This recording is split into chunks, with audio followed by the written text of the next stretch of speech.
હમણાંથી regular blog નથી આવતો, જે ખોવરાઈ ગયો કે શું? ક્યાંય ખોવરાઈ નથી ગયો. મારા મામાના ત્યાં બહુચરમાની પ્રતિષ્ઠા હતી ને, ત્યાં ઓટો મારવા ગયો હતો. તો જય દ્વારકાધીશ. સવારમાં હું નીકળી ગયો મારા મામાના ગામ જવા માટે, એટલે કે લક્ષ્મીપુરા જવા માટે. પણ સવારમાં તો મને મળી ગયું મારું ક્રશ, એટલે કે ટ્રાફિક. અને એક ટ્રાફિક માંથી બહાર નીકળ્યો ત્યાં સુધી તો થઈ ગયો તો રેલવેનો ફાટક બંધ, એટલે આપણે આવી ગયા બીજા ટ્રાફિક ની અંદર. અને આજે ખબર નહીં કનું મોઢું જોઈને નીકળ્યો છું ને, એટલે ટ્રાફિક ઉપર ટ્રાફિક જ દેખાઈ રહ્યું છે. પછી ફટાફટ આવી ગઈ ટ્રેન, અને ટ્રેન થઈ ગઈ પસાર, એટલે આપણે આવી ગયા મારા મામાના ગામ, એટલે કે લક્ષ્મીપુરા ની અંદર. પછી ફાઇનલી હું આવી ગયો ગામની અંદર, અને મને નથી ખબર કે મારું સ્વાગત આ લોકો આવી રીતના કરશે. જો જેવી રીતના ફૂલડો પહેરેલા છે, ઘર ભેગું થાને ભાઈ.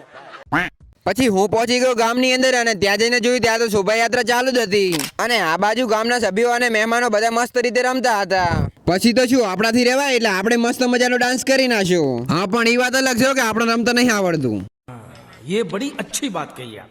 અડધો કલાક ઠેકડા મારી મને લાગ્યો તો થાકી લે. હવે હું જઉં છું માતાજીના દર્શન કરવા માટે, પણ વચમાં આપણે થોડાક સેવા ભાઈ માણસો મળી જાય, એટલે આપણે પાઈ નાખ્યો ઓરેન્જ જ્યુસ. પછી આપણે આવી ગયા બહુચર માતાજીના મંદિરે, જે મંદિરની પ્રતિષ્ઠા થઈ રહી છે. પછી મેં કરી નાખ્યા માતાજીના દર્શન, અને આ બાજુ ચાલતો હતો હવન.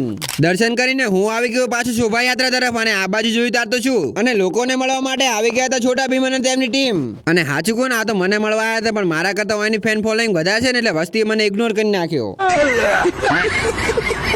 પછી તો શું મેં પણ છોટા ભીમ જોડે વિડીયો બનાવી નાખ્યો, અને તમે કોમેન્ટ કરજો તમારું ફેવરેટ કાર્ટૂન કયું હતું. પછી તો શું બપોરના વાગ્યા હતા 12, અને આપણે લાગતી હતી ભૂખ, એટલે આપણે જમવા માટે નીકળી પડ્યા. જમ્યા પછી આપણે આવી ગયા સંતવાણીના સ્ટેજ ઉપર, કારણ કે આજે રાત્રે ભવ્ય સંતવાણી થવાની છે, જેના કલાકાર છે જીગર ઠાકોર અને તન્વીબેન ઠાકોર. હા, તો અત્યારથી જ ફોલો કરી નાખ્યો, કારણ કે મળું છું તમને એક નવા સંતવાણીના બ્લોગ સાથે.